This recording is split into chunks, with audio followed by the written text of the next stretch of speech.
Whoa, it's Wulzy. Welcome back to some more Geometry Dash editor content. Today, I want to showcase and explain the color banding effect as coined by Ilrell, which has been pretty underground for a long while. I might try and make a part of a level using it, but my main intention for this video is to mess with it and show its use. To start off this video, we are going back to The Glitch by Serponge, which is one of his first 2.0 levels. Goodness gracious, this is a mess. I'm just trying to get to the cool part. I don't miss early 2.0, I'm not gonna lie. Look at this. This is a 7-star level, by the way. Alright, we're at the cool part, at the very end of the level. Now, I must say, this is probably unintentional, but look at the way that glow fades in and out. You see how patchy it looked? Now, Tom Scott made a video about why dark video is such a blocky mess quite a while ago, and that probably explains it best, and I don't really know how to best explain it, just like winging it like this in commentary. But I know that the darker you go, the less colors there are to make a gradient. So I'm assuming, without looking at Ilrell's Word document that he sent me for this video, is that you take a gradient object, get a low opacity blending color, stack it on top of itself. If we level it, yeah, you see that it kinda runs out of smooth shades to fade between. If I change the saturation on this, you can see the kind of effects you can make with this.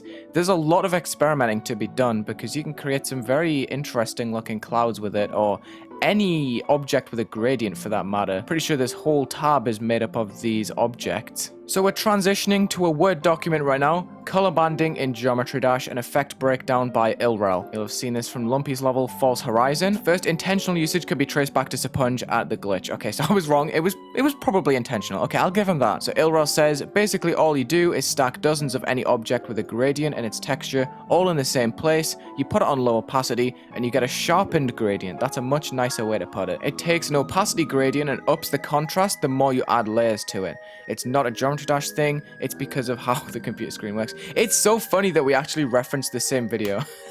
A gradient's kind of like a slope. It's got 255 steps because of how hue and stuff works. I don't know the proper terms, but if I open up paint.net and I get up a color slider, you can change it from 0 to 255 on RGB. Like, yeah, that's how it works, because you get a hex value. Back to the document. This is a demo made by Verticallity to show how it works. So on this website that's linked in this Word document, I can adjust the brightness on this slider, which I'm currently using on the left, and it's showing an estimation.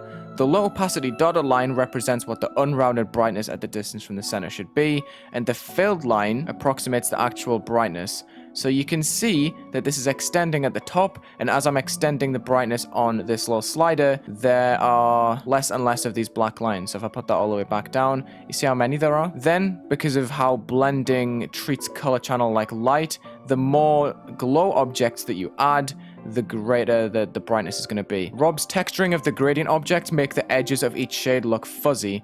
It's because it's not really that smooth. It's got coarse dithering, which is how computers create the illusion of color depth in images with limited colors. Shifting the hue on an object with this effect applied, let's say a normal glow ball for example, doesn't make it go red, orange, yellow, green, teal, cyan, blue, purple, pink.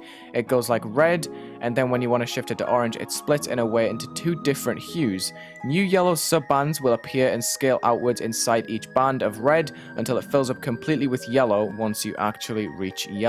Alrighty, so let's place our glow object. We're going to scale it up, and we are going to start copy pasting it. Here we go. Let me just get the brightness right. Okay, that should be a good example. So if I place a color trigger on the left, good lord, it went very white there. Okay, so I've set up a color trigger right before this object appears on screen, which changes it to a similar shade of blue to what the red was. We've got it on blending, the same opacity. All right, let's have a look now.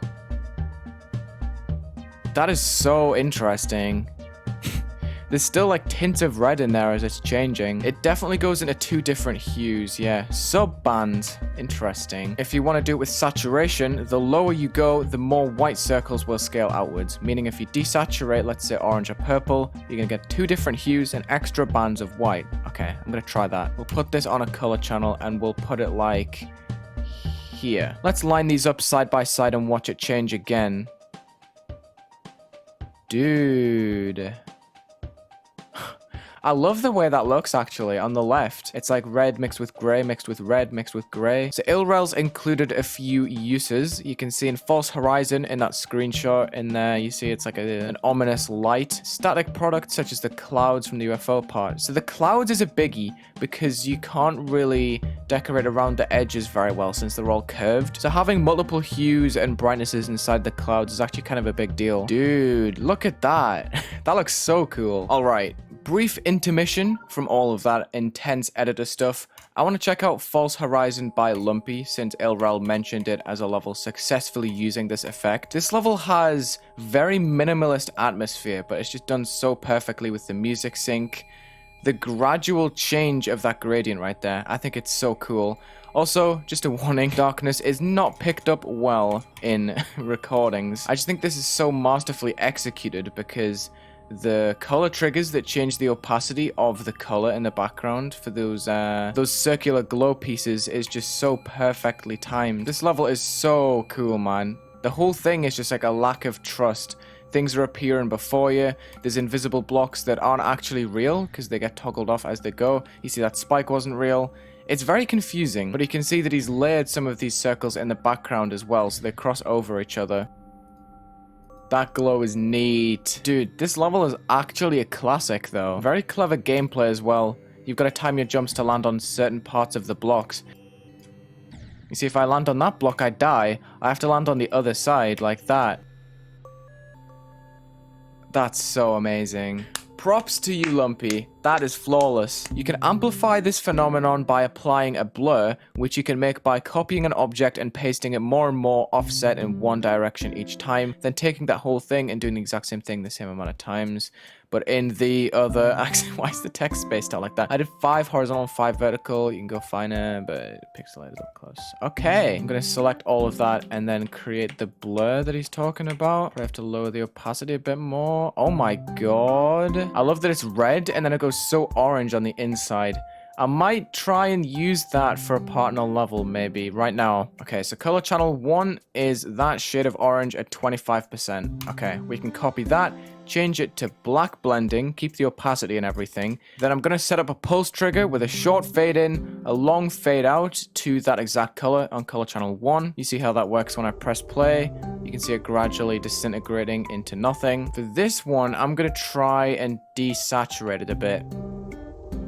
Not bad. Okay, that is a pretty decent guess. And then I'll just go with like a random blue one. I don't know. Okay, setting up some glow that I can lock to the x-axis. This is really just a test level. Normally I would always bang on about group 1 being invisible, but I can handle it being the moving group in this one. Let's just make sure anything that's locking to the x-axis is on don't fade, don't enter. Otherwise it's going to be ugly. We'll make that T3. The whole thing's going to be blending. Why am I using layers? Ooh, some of this. We'll edit the rotation on this and make it 20. 29. Okay, we'll just rock with 29. It doesn't matter. I'm also going to put this spinny thing on the top. I keep misclicking numbers on my keyboard. We're just going to get what we're given. I think I'm literally just going to have the obstacles in this level just be stacked black glow, because when you do that, it creates like a massive vortex like that. You see a massive gap, you know you're gonna have to jump there. I might just put some vertical gradients like that just to fill the space a bit more.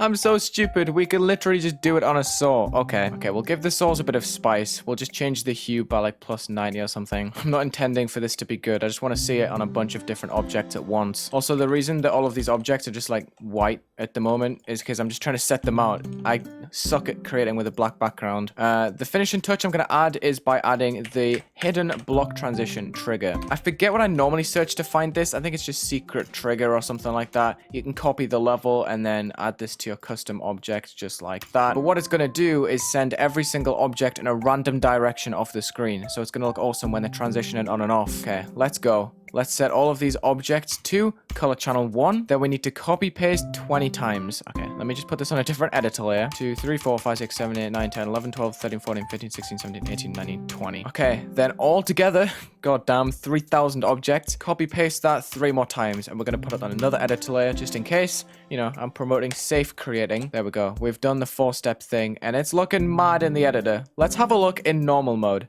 Let's see what we've created. 13,000 objects for this, by the way.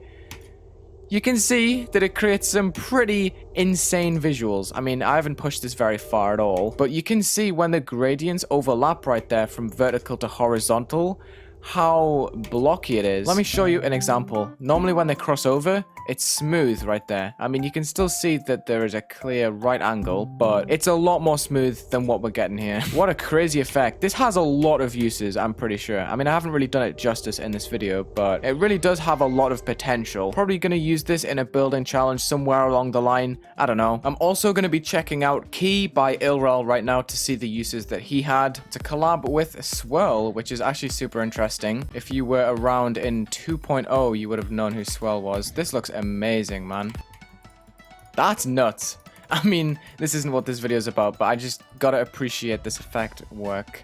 Okay, here we go. You see it on the clouds right here.